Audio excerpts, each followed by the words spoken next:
Good morning, everybody. It is gorgeous out here this morning on the Mount Tammany Ridge channel. I mentioned a few videos back that my intentions were to, present a few more videos specifically geared toward the Oregon grinder that I have. This grinder is a model 520-120. Okay, so.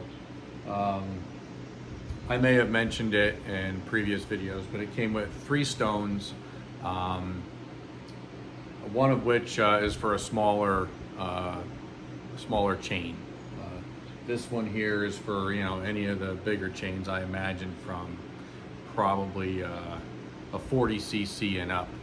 So I'm gonna take you guys through a sharpening sequence. I still have a lot to learn about this thing. I've been kind of brushing up a little bit on some other YouTubers that have been posting videos on Oregon grinders in general. Not all the model number that I have specifically, but more just trying to get a feel for what angles and degrees they're using for certain types of cutting, and just trying to learn a little bit about that.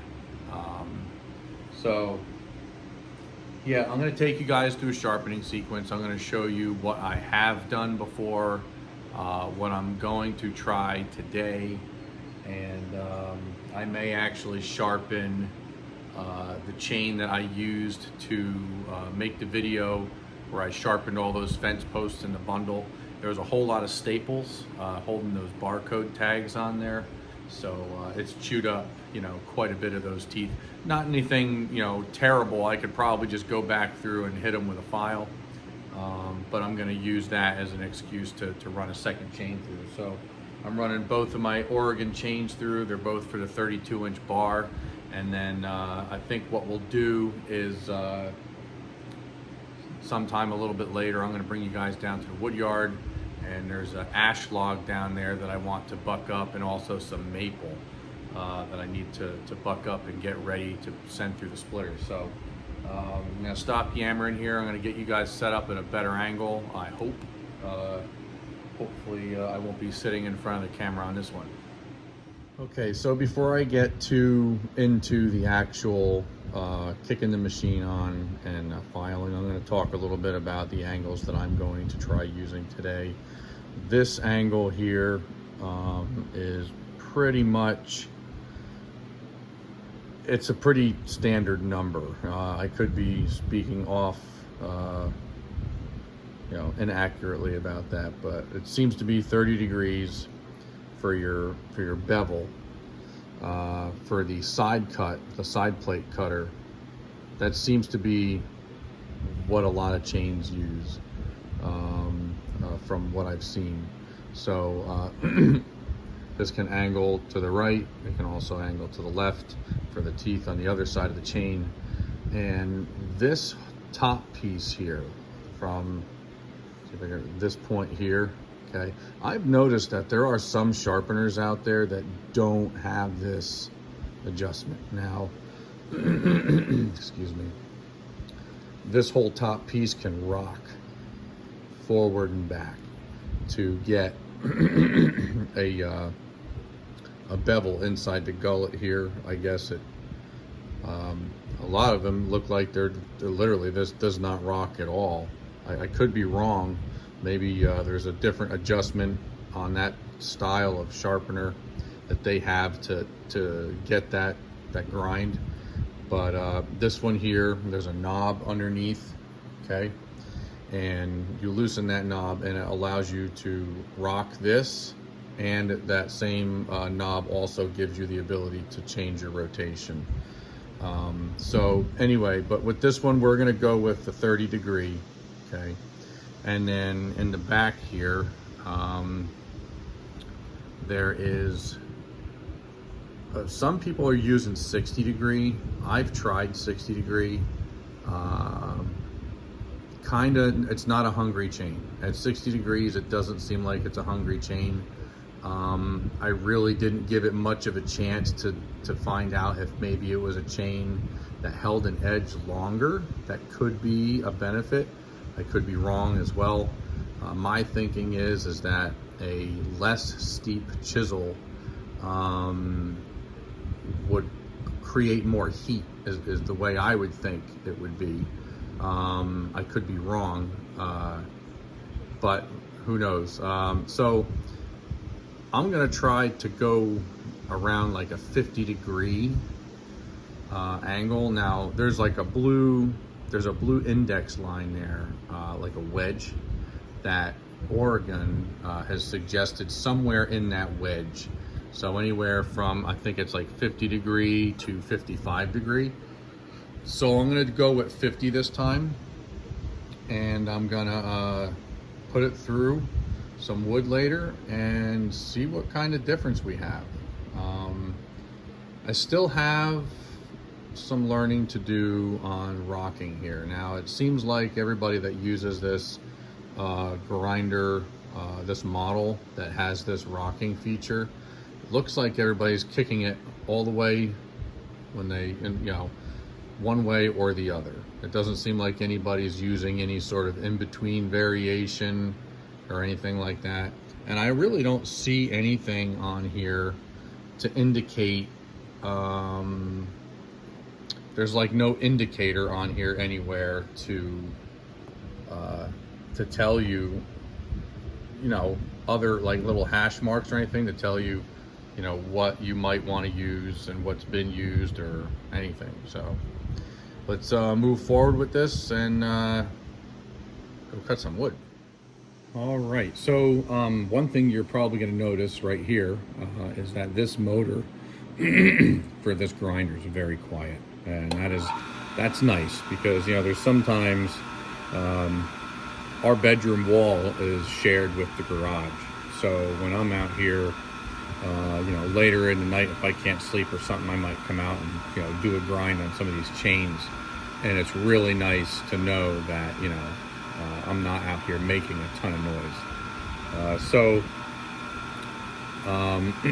you got a light here, which it definitely does help. I'm not sure it's going to illustrate well on the camera.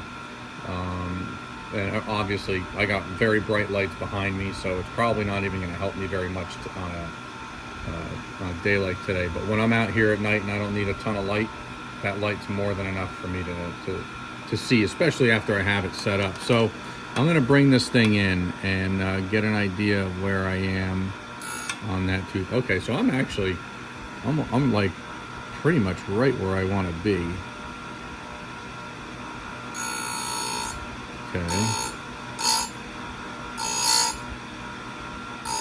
So you can see I'm just gently kissing that thing, trying not to heat up that tooth.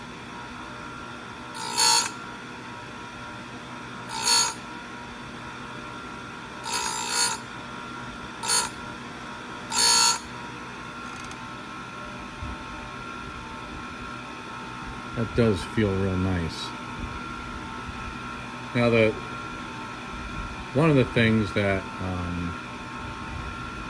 I've been told by very reputable sources is that getting the gullet cleaned up on these chains is it's important. It's definitely okay. So we're barely touching there.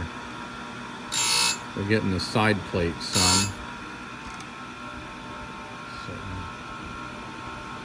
truth is, that's not exactly a dull tooth.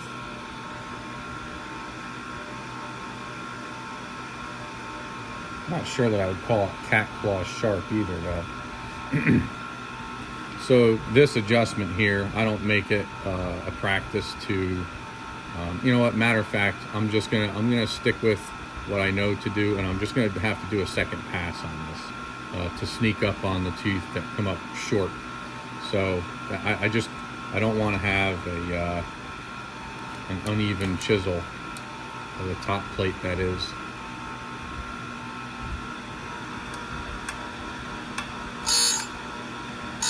It seems like I'm kind of coming up we'll have to see. If I keep coming up short on these top plates,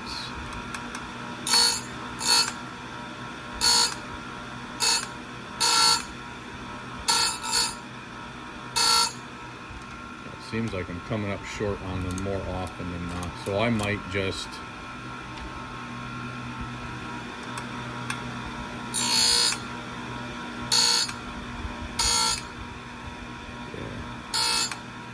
I'm just coming up short on all of them. So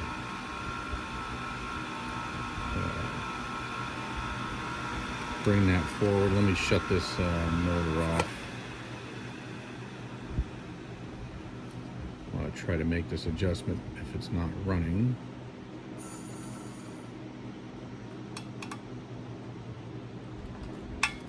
Okay, so I mean, I'm hitting a little bit there.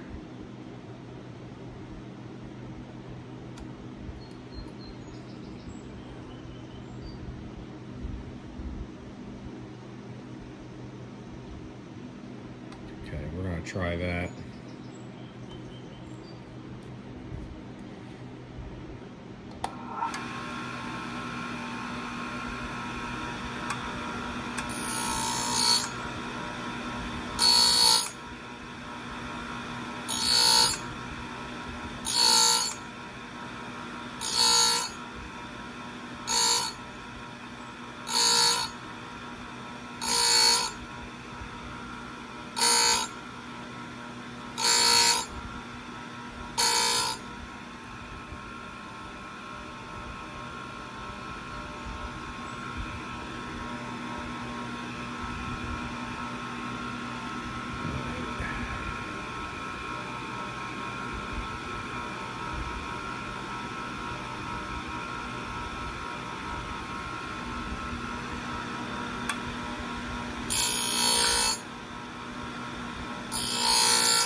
I think we're where we need to be there now.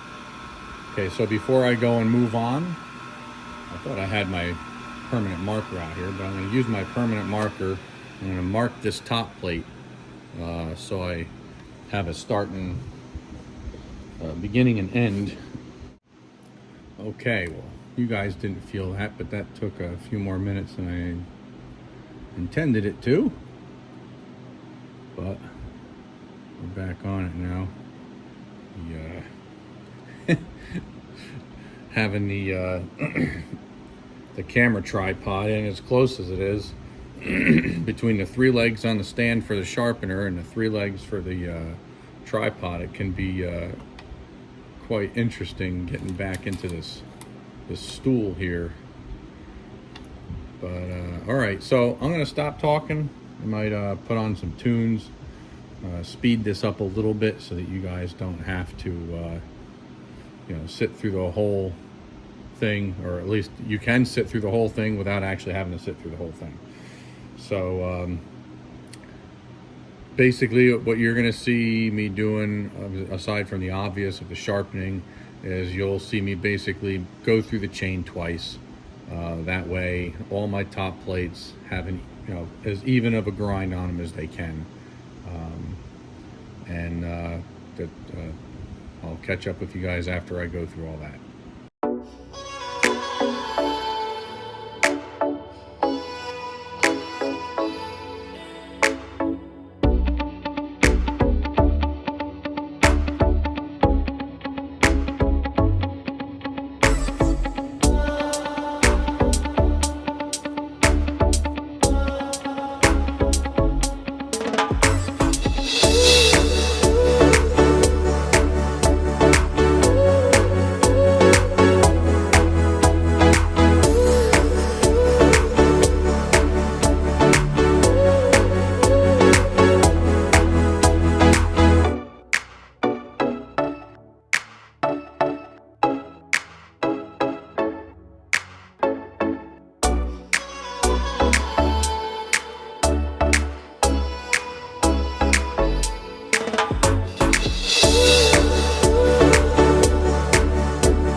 So now I'm going to do the other side, and I'm not going to drag you guys through all that.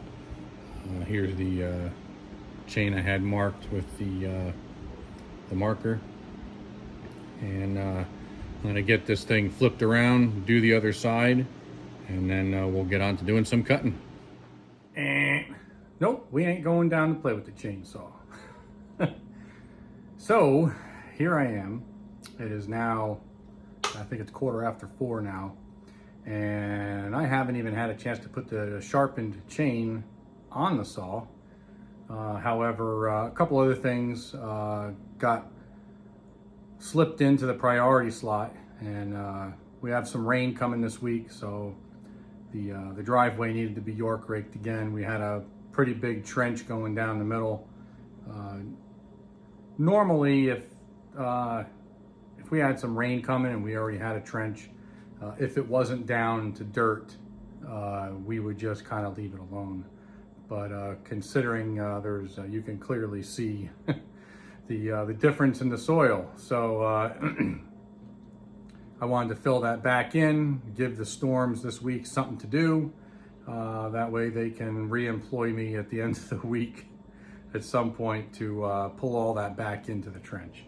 One day I'd like to do a permanent fix on that, or at least, I can't really say a permanent fix, you know, water and gravel and slope, it's gonna be very hard to do a permanent fix, but something that's a little bit more suitable for the pitch of the driveway, something that'll shed water without being ruined so quickly. So, but anywho, so you know, forward on in the video, you'll see me doing some odds and ends things in between, waiting for the availability for the tractor and things like that to do the driveway. So I really appreciate you guys hanging out with me here on the Mount Tammany Ridge channel. I'm going to close out the video here because basically it's just going to be just, you know, random things, you know, throughout the rest of the video, and then it'll just, I think I'll just have it end seamlessly without me yammering at the end. I'll do it here. So thank you again, really. I want to thank all the new subscribers, and thank all my regular subscribers as well for continuing to click on the video and at least watch it for a little bit. I know some of the stuff can be mind-numbingly boring. However, you know, depending on weather or, you know, well, I guess temperature and rain and all that stuff's all weather. So there's usually one of two things. Either it's raining too hard and thunder and lightning, or it's so darn hot out there that after a day in the lumber yard, the last thing I want to do is think about sweating even more. So, yeah, thanks again, guys. I appreciate it. And I hope you enjoy my content and continue to watch.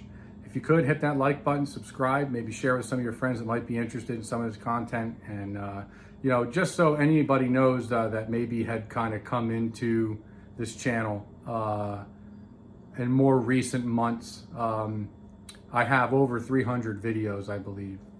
It's either 300 or over 300 videos.